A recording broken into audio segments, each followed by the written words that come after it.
Hey, Constellation community, got Benjamin Diggles here, co-founder and chief strategy officer. I want to report in because some news came out today.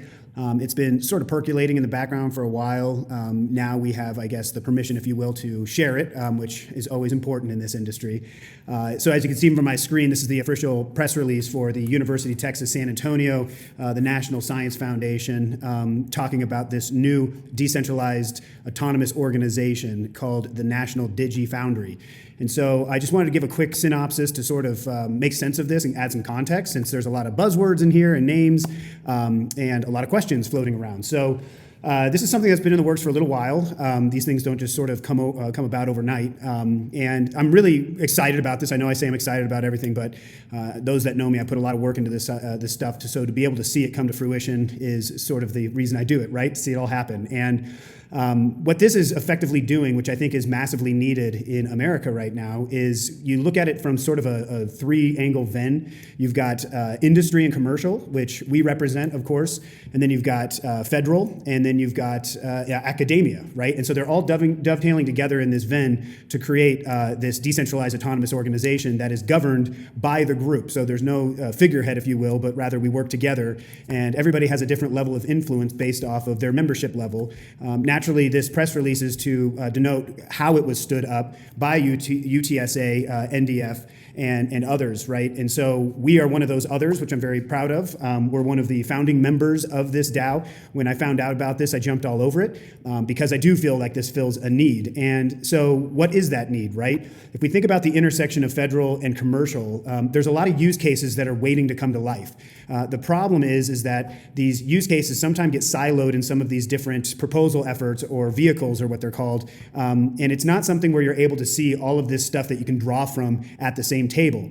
Meaning that I've always been a believer, those have heard me talk about the universal blockchain toolkit, that Web3 needs a medley of solutions from different facets and entities and institutions, so that when there is a use case, we're really drawing from the most appropriate solutions to address that use case. I believe in a competitive market, a free market. That said, I think that this approach of having sort of that medley of solutions is the future. And so with that said, what's cool about this is that this DAO really is an intersection of those three things with an emphasis on digital assets.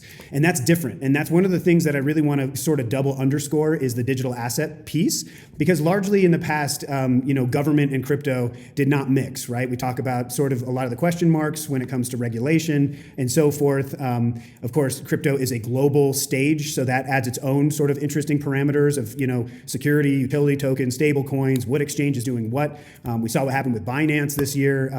So a lot of these things are sort of taking shape. This is what I would say is kind of the puberty phase of the blockchain movement. If you think about raising a kid, keep it alive till 5, we've gotten plenty past that, and now we're at a phase where the kid is growing up. This industry is growing up, but it's still awkward. There's still a lot of shady stuff out there.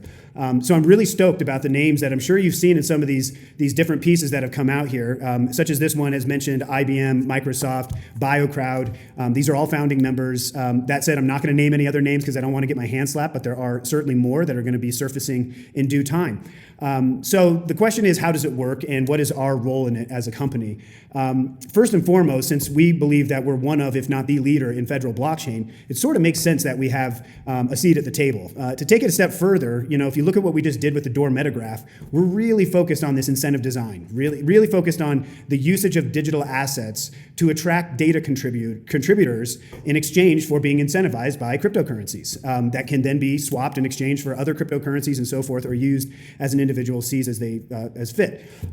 So that's the thing I really like about this, is that this is a group that's focused on real world use cases that have a pathway into production, versus it just being research and development. And I recently, in that note, and this is an earmark, which I'll talk about later, had a conversation with Arizona State University's Blockchain Research Lab. They've removed that research lab out of research and development and put it into the business school. And it's now a data-centric program that's been aligned with artificial intelligence, distributed ledger technology, and data exchanges. That is an expression that this is maturing into the business market, into that go-to-market and adoption, and we're moving out of that research and development world, which makes me me extremely happy. So everybody knows that my focus has always been on like, how do we get this thing adopted? But not just at a small expression. I'm one of those guys that wants to swing for the fences and really do big stuff. And this DAO is a chance for us to further what we're already cooking in the background with what I would say some of the best of breed solutions out there. We're not the only blockchain technology. IBM is bringing, of course, their Hyperledger Fabric and other solutions to the table, as well as their cloud computing capabilities, which is great. I believe that there also is an Ethereum solution, a Polygon solution at the table. But what was really, really sort of the crescendo of this, and if you only remember anything from this video, I would state that the big aha here, a really exciting thing for us, is that we've been selected as a foundational member to bring our technology to the table as the operational backbone to power this decentralized autonomous organization. So what does that mean?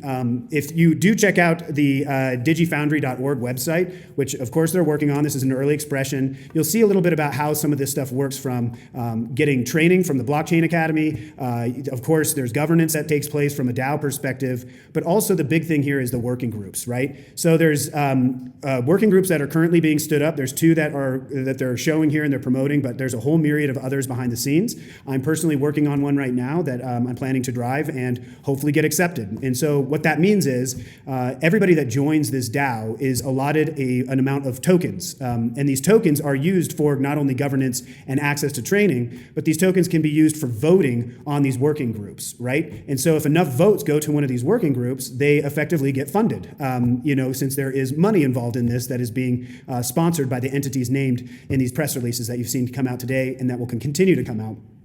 And so if we write a very compelling incentive design-based proposal and bring in the right medley of people with a clear trajectory to a production solution, if enough people in the NDF decide to throw their tokens and votes into it, we get selected for that use case and funded. And then we get to work, right?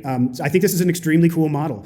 And so Constellation has been accepted, or has been aligned to be that operational backbone for this orchestration, which means we're standing up an instance of Hypergraph Transfer Protocol, our core network.